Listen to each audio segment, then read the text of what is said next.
So, Ian Miles Cheong, former editor-in-chief of GameRanks and current Elon Musk reply guy, has suddenly taken up the rounds of gaslighting Trump supporters and running defense for DeSantis. But the question is, why the sudden change of heart? Could it have anything to do with this?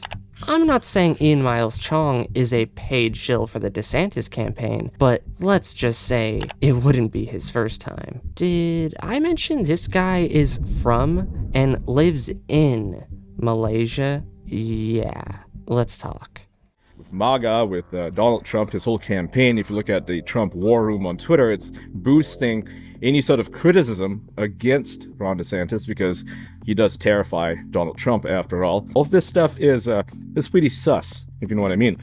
First things first, I'm not saying someone that isn't American can't be interested in American politics. With the amount of influence America has over the world, it's no surprise. But when someone embeds themselves so heavily into an American political party to the point where casual onlookers just assume this guy is a highly invested American conservative, it starts to get a little weird. It makes one start asking themselves, what is this person gaining from doing all of this? Popularity, certainly, but I think it's a little bit more than that. And I think if you look into his past, it might give us clues as to what is happening here.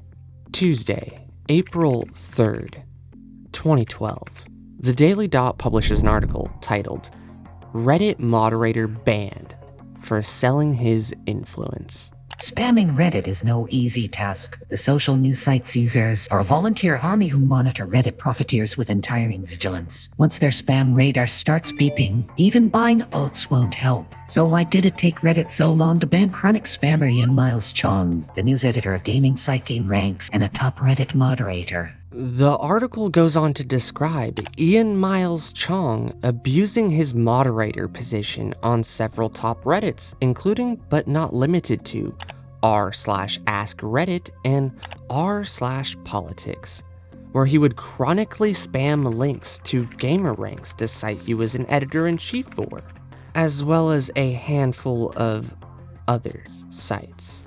However, Reddit staff had another piece of intel on Cheong, something that, up until now, ordinary Redditors could only suspect. Cheong wasn't just promoting his own site's content on Reddit. He was a Redditor for hire. Boston-based news site Global Post, whose content Cheong frequently submitted to Reddit, confirmed to the Daily Dot last week that it had hired Cheong as a social media consultant through its marketing agency. So, the Global Post hired Cheong as a social media consultant, and all of a sudden, Ian Miles Cheong was posting undisclosed paid promotion to their site that he could conveniently dodge Reddit's rules about paid promotion for, because he was a moderator of the subreddits he was posting to. But even Reddit wouldn't allow blatant promotion, even from a moderator. So Ian had to gloss it up a bit and talk about it as if it was a subject he was actually interested in. Like he was part of the conversation, you know? So that's where cleverly masquerading these posts as genuine conversation came into play. Alright, now stay with me here for a second. Take a look at this article posted on January 26th from the Daily Beast titled Ron DeSantis, Secret Twitter Army of Far-Right Influencers, where it describes Ron DeSantis' recent surge on Twitter as no accident. A core element of the DeSantis team's political strategy as he gears up for a possible run for the presidency in 2024.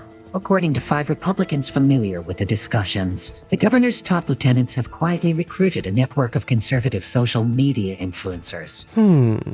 Now that's a bit interesting, isn't it? Is this guy just an influencer for hire?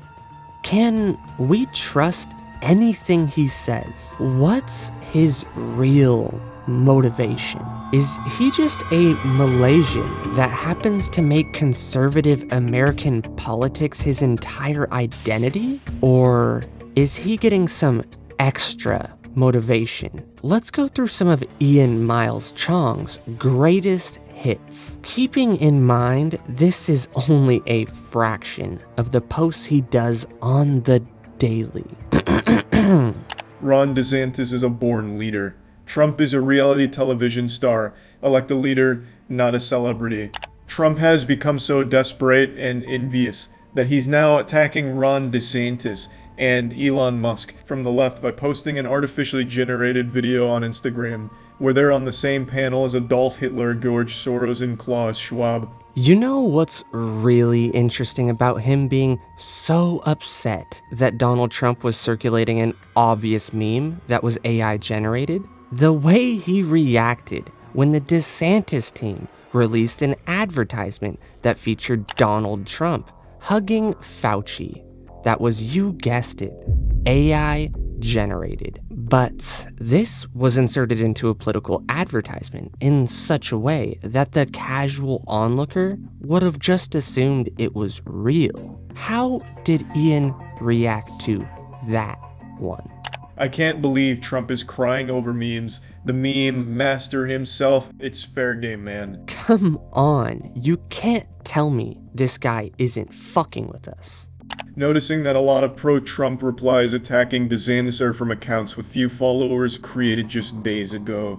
Someone at Mar-a-Lago is worried. Just read in between the lines, people. Saying that people are projecting, insinuating that pro-Trump replies to DeSantis posts is someone at Mar-a-Lago afraid using bot accounts. Saying that people will become irrelevant if DeSantis wins the nomination. Like, I'm not crazy, am I? I think this quote sums up what might be happening here quite beautifully. At the 1934 Nuremberg rally, Joseph Goebbels said, "The cleverest trick used in propaganda against Germany during the war was to accuse Germany of what our enemies themselves were doing." Normally we trust people that we think are acting in our best interest.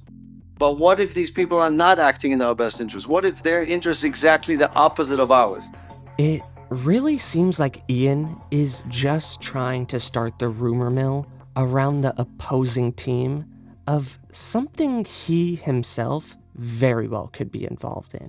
Alrighty guys, did you like the video? Well, there's plenty more information to make a much more in-depth video on the sketchy history of Ian Miles Cheong. So if you would be interested in seeing that, let me know. And if you're looking to watch another video, in light of the recent news that the Black Lives Matter organization is possibly going bankrupt, check out my video on the co-founder Patrice Cullors embezzling money from the organization to buy a catalog of real estate properties and enriching her own family through a dubious payout scheme. Ian, I'm curious as to why all of a sudden you're shilling for DeSantis. Because he's paying me what $35,000 a year, that's why.